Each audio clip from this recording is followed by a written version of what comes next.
Bonjour à tous, donc on se retrouve pour la deuxième partie sur les monuments maçonniques. On commence avec un bâtiment qui s'appelle The Welcome Building. Donc en fait, je me suis renseigné, c'est un musée basé à Londres et on y voit clairement le symbole de l'œil d'Horus avec au milieu du symbole du disque ailé de rat. On continue avec une pyramide, c'est la banque de Manchester. Une pyramide située en Angleterre, ça s'appelle Castle Howard.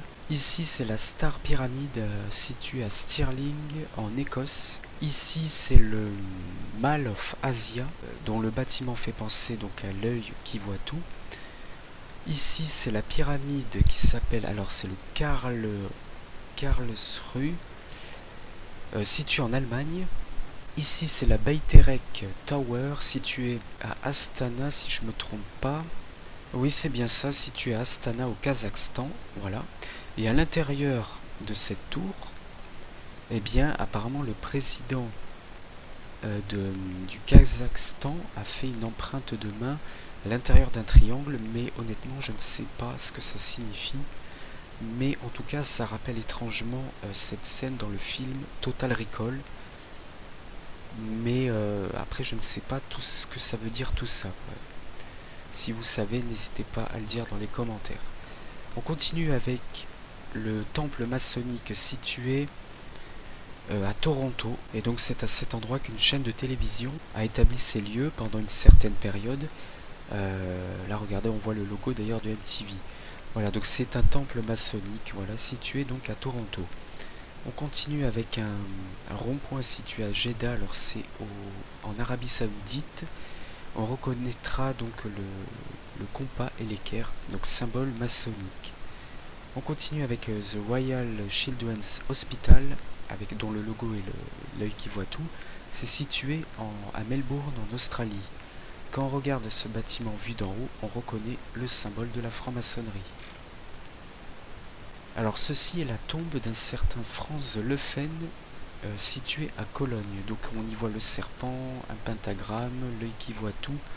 Une pyramide, donc c'est l'IMAX 3D situé à Eilat en Israël. L'hôtel Ryugyong situé en Corée du Nord. D'ailleurs si cette image vous la voyez de loin, vous la regardez de loin, c'est comme si en fait il y avait l'œil qui voit tout, parce qu'apparemment au sommet ils ont fait exprès, les architectes, apparemment de creuser un espèce de creux qui fait que quand on regarde ce bâtiment de loin, cela pourrait faire penser comme si c'était un œil.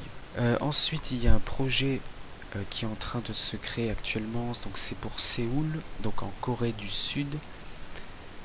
Et il y a des gens qui ont pensé en fait que ce bâtiment en fait faisait penser au World Trade Center qui explose. Ensuite, vous avez le temple de Yazd situé en Iran, le temple de Zoroastre. Donc j'en ai parlé dans la vidéo sur la religion du zoroastrisme. Donc dans ce symbole, on reconnaît donc la pyramide Illuminati, le symbole ailé de rat. En fait, ça représente la divinité Ahura Mazda, donc c'est la divinité auquel croyait le prophète Zoroastre. Et les francs-maçons accordent beaucoup d'importance à Zoroastre. Donc voilà, c'est pour ça qu'on peut vraiment se poser des questions à ce sujet. Donc ce temple est donc situé en Iran. Voilà. Donc là on peut mieux voir les symboles. Voilà. On continue avec l'hôtel Dubaï. Donc c'est l'architecture pyramidale avec des allusions aussi à l'Égypte, comme on peut le voir un peu en bas. On continue avec la cité des arts et des sciences située à Valencia en Espagne.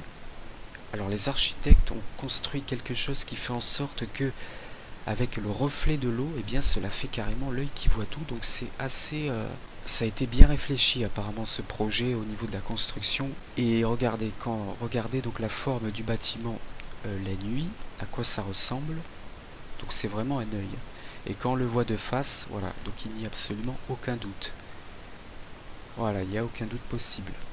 Ensuite, en France, il y a une flamme de la liberté. Donc c'est un hommage à Lucifer, donc le porteur de lumière, la flamme, qui est aussi présente sur la statue de la liberté. On passe maintenant aux États-Unis avec un bâtiment situé à Nashville. c'est l'AT&T, voilà. Ensuite, le IRS Building situé à New Carrollton au Marineland. Donc c'est un bâtiment du gouvernement. Donc regardez un petit peu l'extérieur. Donc on sent qu'il y a une inspiration maçonnique derrière cela. On continue avec la maison de Naomi Campbell. Donc c'est l'œil d'Horus, voilà sa maison, c'est l'œil d'Horus. On continue avec une statue de Lucifer située au Jersey qui s'intitule The Devil Hall. Ou qui est située plutôt au Devil Hall, au Jersey plutôt. La pyramide Arena, cette pyramide est située à Memphis. On continue avec la tombe de Charles Russell située aux États-Unis. Charles Russell, c'est le fondateur des Témoins de Jéhovah. Donc apparemment, sa tombe est en forme pyramidale. Donc il y a d'ailleurs pas mal d'éléments sur internet qui prouvent que Charles Taze Russell était un faux prophète. On continue donc dans le même genre avec le temple des Mormons situé à Salt Lake. Donc dans ce temple il y a pas mal de subliminales, de symboles, notamment le pentagramme. Voilà, des pentagrammes, une poignée de main maçonnique ainsi qu'une expression je suis l'alpha et l'oméga. Donc la tradition chrétienne assimile souvent Jésus-Christ à l'alpha et l'oméga du nom de la première et de la dernière lettre de l'alphabet grec classique. Cela symbolise l'éternité du Christ qui est au commencement de tout. On peut songer notamment au premier chapitre de l'évangile selon saint Jean et jusqu'à la fin du monde, voir à ce propos l'Apocalypse selon le même saint Jean. Mais en fait l'alpha et l'oméga ça peut avoir aussi une autre signification, notamment c'est un ordre occulte initialement nommé l'ordre hermétique de la Golden Dawn, qui est une société secrète, comme d'habitude, qui est mêlée à l'occulte, comme beaucoup de sociétés secrètes. Donc voilà, donc ça apparemment cette phrase est derrière, enfin est inscrite donc sur ce temple de Mormon, voilà. Donc il y a aussi un œil maçonnique et un soleil. Ensuite un événement qui s'appelle le Burning Man, donc chaque année il y a un événement aux États-Unis, ça s'appelle comme ça. C'est une rencontre artistique qui se tient chaque année dans le désert de Black Rock au Nevada. Elle a lieu la dernière semaine d'août. Voilà, donc ils y font un bûcher, sans doute des espèces d'offrandes à des divinités païennes, quoi.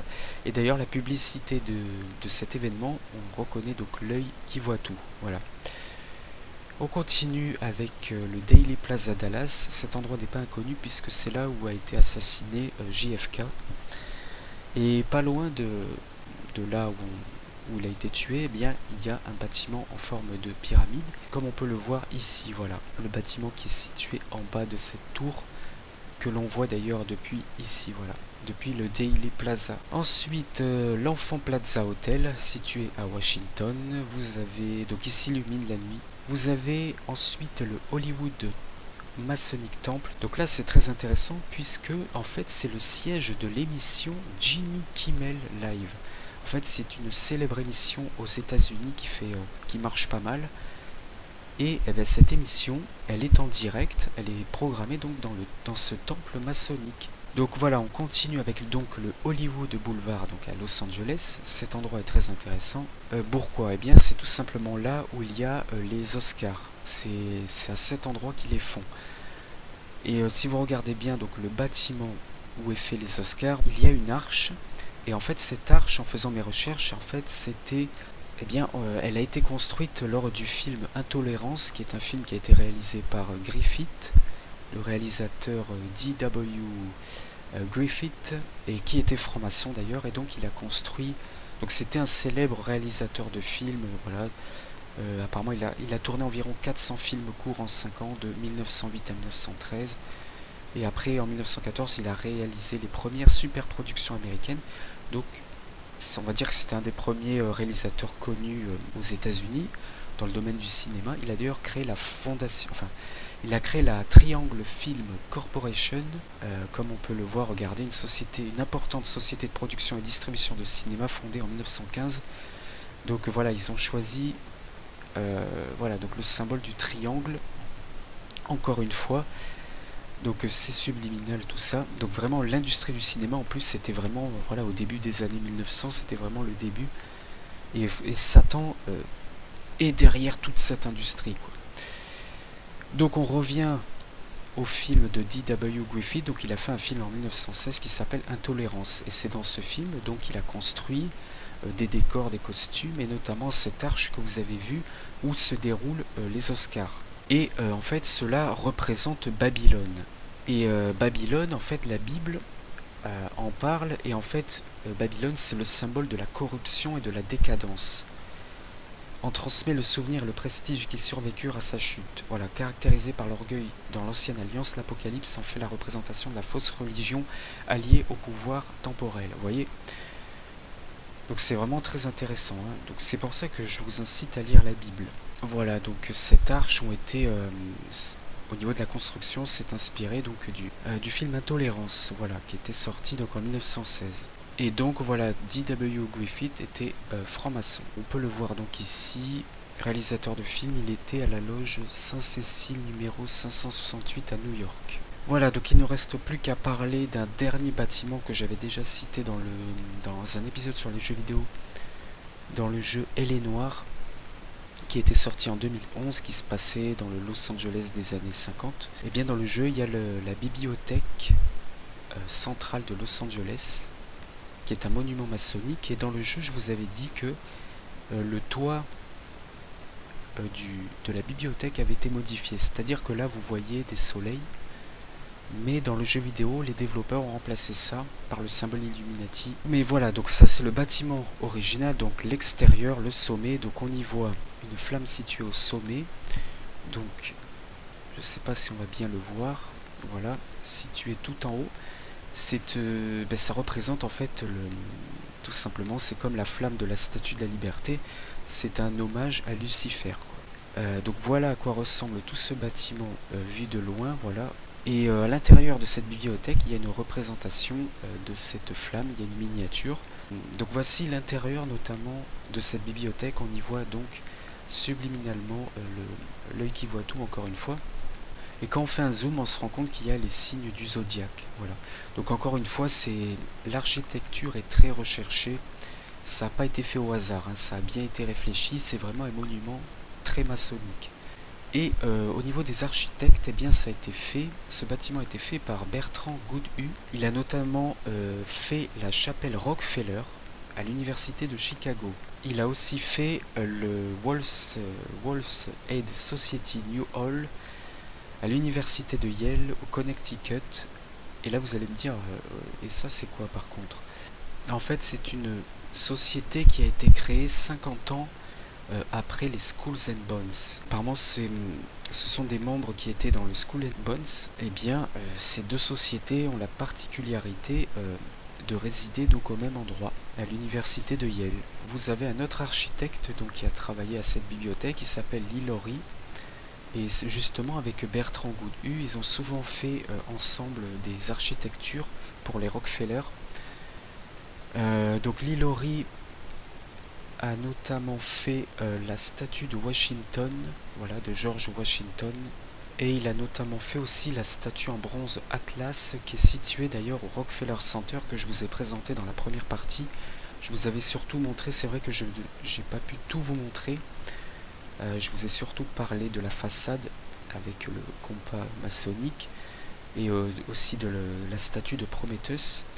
Et bien, il y avait aussi une autre statue qui s'appelle Atlas. Donc c'est pour ça Lee Laurie a aussi, tout comme Bertrand Goodhue, ont travaillé pour les Rockefeller. Donc voilà.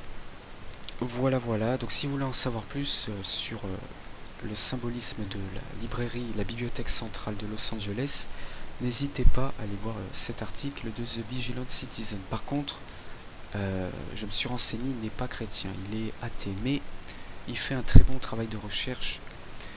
Donc voilà. Donc j'ai terminé cette deuxième partie. Pour résumer, voilà ce qu'on peut dire.